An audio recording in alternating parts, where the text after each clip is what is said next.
Welcome to Football with Cheese. The draft is over. I took yesterday off. Just needed a break.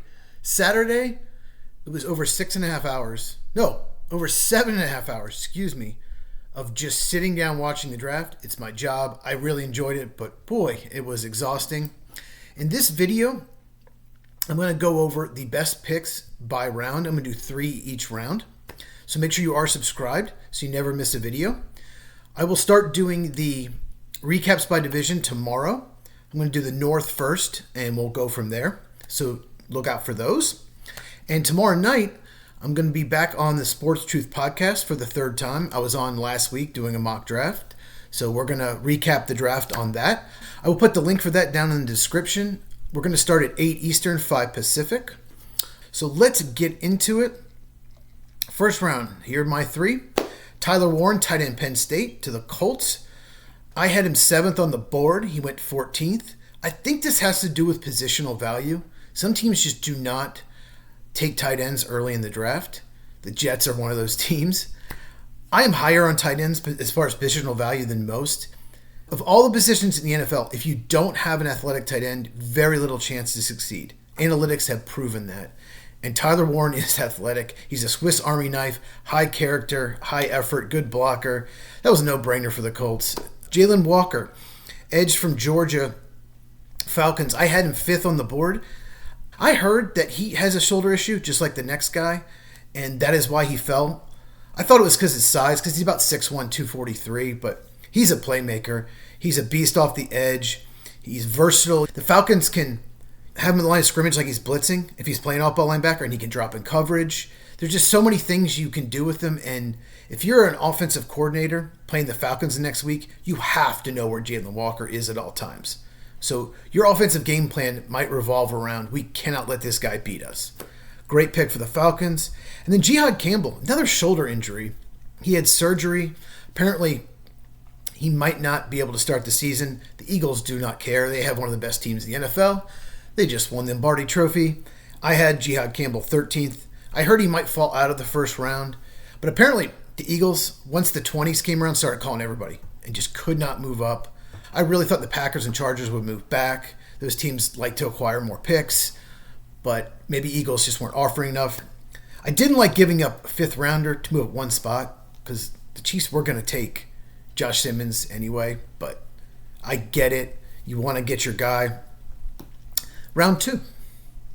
So I love Donovan Izaraku. I do not know how he fell not only to the 2nd round, but to the middle of the 2nd round. The Cowboys got one of the biggest steals in this draft. He is so explosive. He's long. He was so productive at Boston College. He has multiple moves. He's got a spin move. He's got a counter move. He is NFL ready. Some people thought he was more of an early 2nd rounder, but even so, he went mid-2nd round. Absolute steal. Jack Besh, wide receiver, TCU. Probably should have had him higher than 49th. He made my top 50. Great route runner. Great after the catch. Raiders got him at 58. And then we had Trey Amos, went 61st. Good press man corner who also ran a 4.43. The Redskins, yes, the Redskins, not the Commanders. They were the Redskins growing up. They're still the Redskins. They're not the Cleveland Guardians. They're the Cleveland Indians. Anyway, I had him 43rd on the board. Redskins had a sneaky good draft, and we'll talk more about that when I go over my NFC East video. By the way, all 4 NFC East teams really had a great draft. And then round 3, Landon Jackson, Arkansas. How the heck did he fall to round 3? I had him 38th on the board. I did not think he'd make it out of the 2nd round. When he started falling, I thought teams that needed edges like the Chiefs or the Packers or the Eagles would definitely take him. But somehow he's there at 72. Great pick for the Bills. Savon Ravel, corner from East Carolina. Okay, I have him 25th. And I originally had him 19th. I knocked him down because of the knee injury. But I couldn't move him down further than that. Cowboys, once again, got an absolute steal. The Cowboys may have had the best day 2 I've seen in a decade.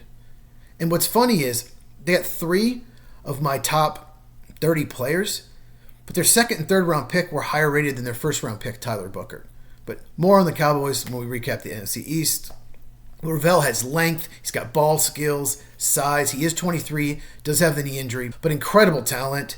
Charles Grant, offensive tackle William and Mary.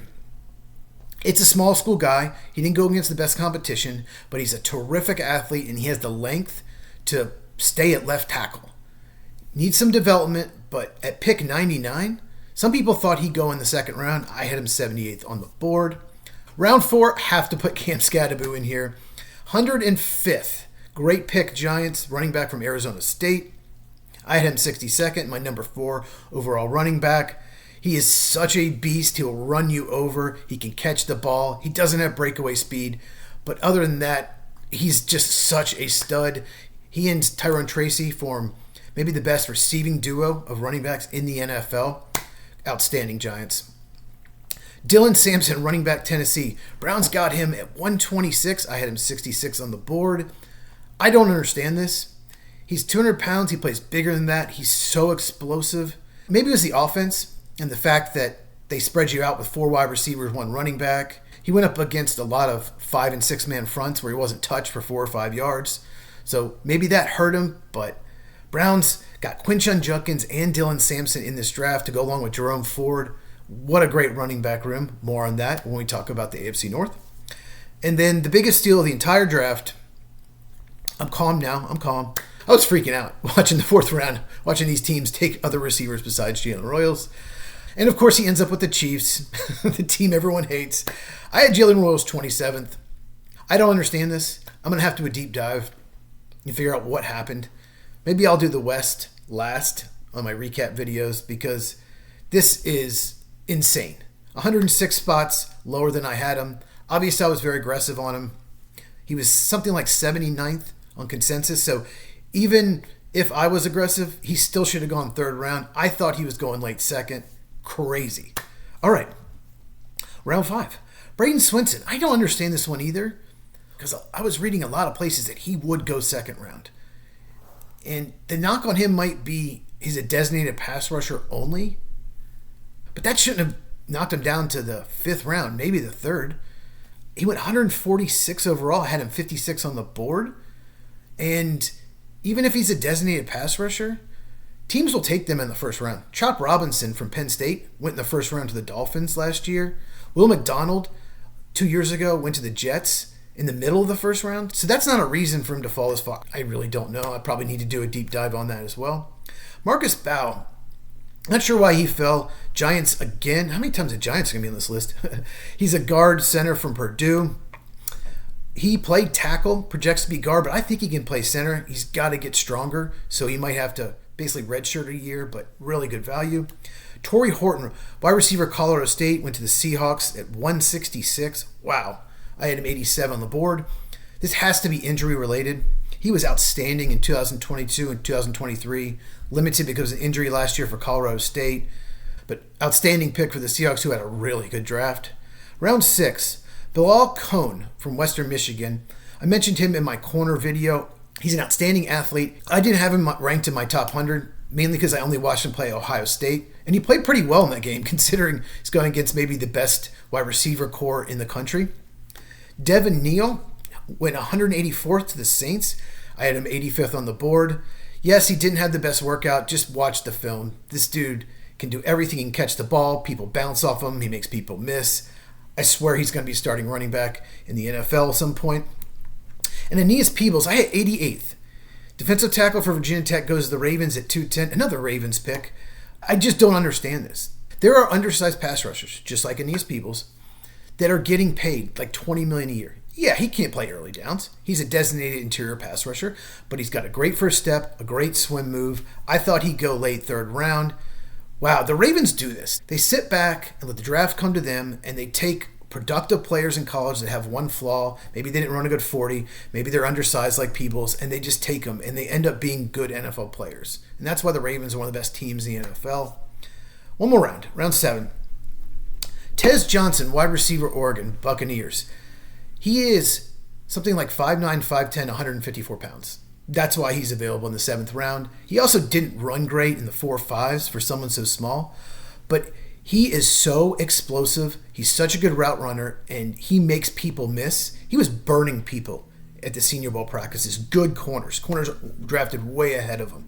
He just gets open. He's one of the best separators in this class. So 235th pick, absolutely take him, Buccaneers. If he's too small to play in the NFL, oh well, you wasted a 7th round pick. Ja'Cory Krosky-Merritt, running back for the Washington Redskins. I had him 101st on the board. I ranked 101. I don't understand why he didn't go higher than this. Maybe because he only played one game because of eligibility concerns. But he's just one of those players that's not great at anything but good at everything. In a couple of years, he could be Washington's starting running back. And then Fadil Diggs, edge Syracuse. He's a transfer from Texas A&M. Had a breakout year for Syracuse. Maybe not the best fit. A&M likes their defensive lineman bigger, and he's about 255 pounds. But he's got really good length. I thought he'd go in the 4th or 5th round. So good pick by the Saints. All right.